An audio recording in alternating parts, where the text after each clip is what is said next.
तो आज की कहानी का नाम है आखिरी कॉल।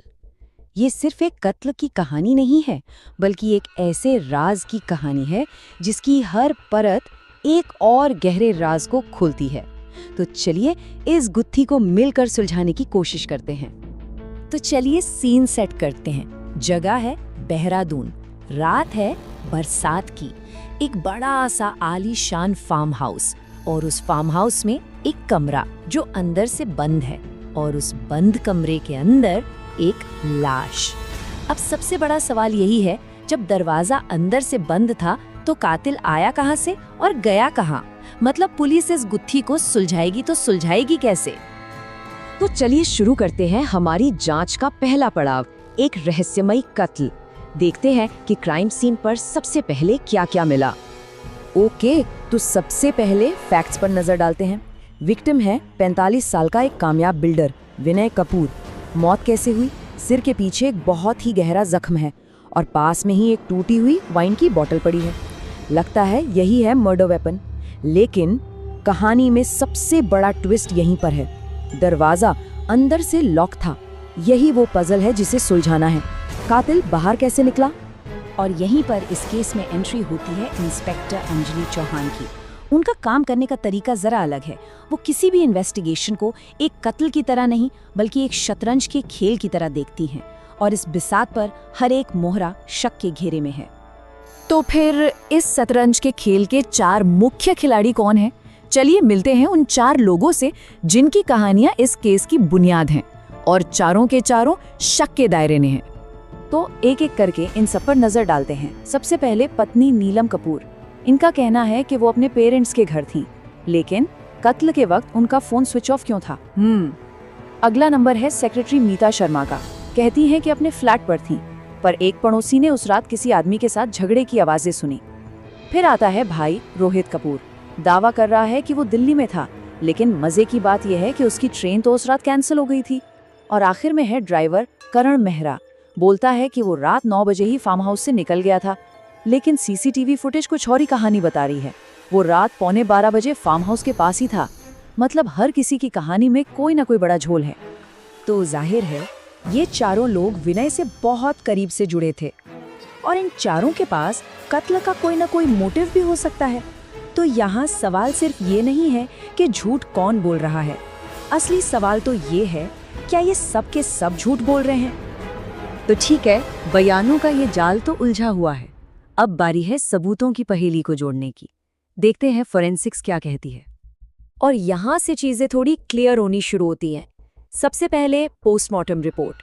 ये बताती है कि मौत का वक्त रात 11:30 से 12 के बीच का है। दूसरा, फोन लॉग्स। विनय ने अपनी आखिरी कॉल 11:37 पर सेक्रेटरी मीता को की थी। लेकिन जो सबसे दिलचस्प चीज मिली वो थी टेबल पर रखे 2 वाइन ग्लास। एक ग्लास पर तो लिपस्टिक के निशान थे, पर दूसरे पर कुछ नहीं, एकदम साफ। इसका मतलब ये है कि दूसरा शख्स विनय के साथ ही था, और उसने बड़ी होशियारी से अपने फिंगरप्रिंट साफ कर दिए। अब जरा इस टाइमलाइन पर गौर कीजिए, ये बहुत जरूरी है। रात 9 बजे ड्राइवर करण कहता है कि वो चला गया। फिर 11:28 पर नीलम का व्हाट्सएप कॉल आता है विनय को। ठीक 9 मिनट बाद 11:37 पर विनय अपनी आखिरी कॉल करता है, और फिर 11:45 पर करण का ऑटो वापस फार्म हाउस के पास सीसीटीवी में दिखता है। मौत का वक्त भी ठीक इसी दौरान का है। मतलब जो कुछ भी हुआ इसी छोटे से टाइम फ्रेम में हुआ। और फिर इंस्पेक्टर अंजलि को वो चीज मिलती है जो पूरे केस का रुख पलट देती है, एक व्हाट्सएप कॉल लॉग। इससे साफ हो जाता है कि नीलम जो कह रही थी कि वो अपने पेरेंट्स के घर है, उसने विनय को उसकी मौत से बस कुछ मिनट पहले ही कॉल किया था। उसका सबसे बड़ा झूठ पकड़ा गया। तो अब वक्त आ गया है क्लाइमैक्स का। इंस्पेक्टर अंजलि चारों सस्पेक्ट्स को एक साथ उसी फार्म हाउस में बुलाती हैं। अब पर्दा उठने वाला है, कातिल का खुलासा होने वाला है। शतरंज की बिसात सज चुकी है, सारे झूठ सामने आ चुके हैं। तो अब आखिरी सवाल, कातिल कौन है? तो कातिल नीलम नहीं है, मीता भी नहीं, और रोहित वो भी नहीं। कातिल है ड्राइवर करण मेहरा। अब सवाल ये कि करण पकड़ा कैसे गया? इंस्पेक्टर अंजलि ने 3 सबूतों को एक साथ जोड़ा। पहला, उसका सबसे बड़ा झूठ सीसीटीवी फुटेज ने साबित कर दिया कि वो फार्म हाउस पर ही था। दूसरा, वाइन की बोतल पर कोई फिंगरप्रिंट नहीं थे, मतलब उसने ग्लव्स पहन रखे थे। लेकिन उसने एक छोटी सी गलती कर दी। जो दूसरा वाइन ग्लास था उसमें उसकी पर्सनल दवा के कुछ अंश मिले और वो दवा उसकी जेब में रखी गोलियों से मैच हो गई। बस यहीं पर उसका खेल खत्म हो गया। जब करण के सामने ये सारे सबूत रखे गए तो वो टूट गया। उसने कबूल किया कि विनय उसे ब्लैकमेल कर रहा था, उसकी पत्नी को धमका रहा था और उस रात बात हाथ से निकल गई। ये एक ऐसा कत्ल था जो गुस्से और बेबसी में किया गया था। लेकिन क्या कहानी यही खत्म हो जाती है? नहीं।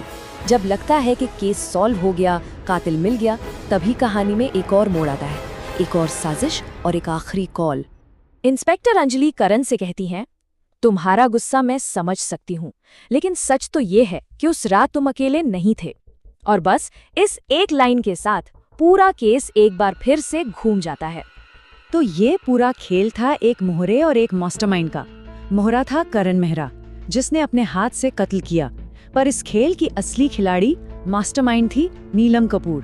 पुलिस को एक रिकॉर्डेड कॉल हाथ लगी जिसमें नीलम साफ साफ कह रही है, करण जो भी करना है आज रात ही कर देना, बाकी सब मैं देख लूंगी। नीलम का मकसद था बदला, अपने पति से बदला लेना। ये पूरी साजिश उसने बहुत ही ठंडे दिमाग से रची थी। और वो आखिरी व्हाट्सएप कॉल वो उसने कत्ल से ठीक पहले क्यों किया? सिर्फ इसलिए ताकि वो आखिरी बार विनय की आंखों में डर देख सके। तो आखिर में इन सब किरदारों का क्या हुआ? करण को 7 साल की जेल हुई, मास्टरमाइंड नीलम कपूर को उम्र कैद, नीता शर्मा ने शहरी छोड़ दिया और रोहित कपूर ने फैमिली बिजनेस संभाल लिया। पर कहते हैं कि उस फार्म हाउस में आज भी हर रात ठीक 11:37 पर एक लाइट अपने आप जल जाती है, शायद विनय की उस आखिरी कॉल की याद में। और आखिर में नीलम के कहे ये शब्द सोचने पर मजबूर करते हैं, जो इंसाफ और बदले के बीच की उस पतली सी लाइन पर एक सवाल खड़ा करते हैं। कभी कभी इंसाफ भी ठंडा होता है, पर दर्द हमेशा गर्म।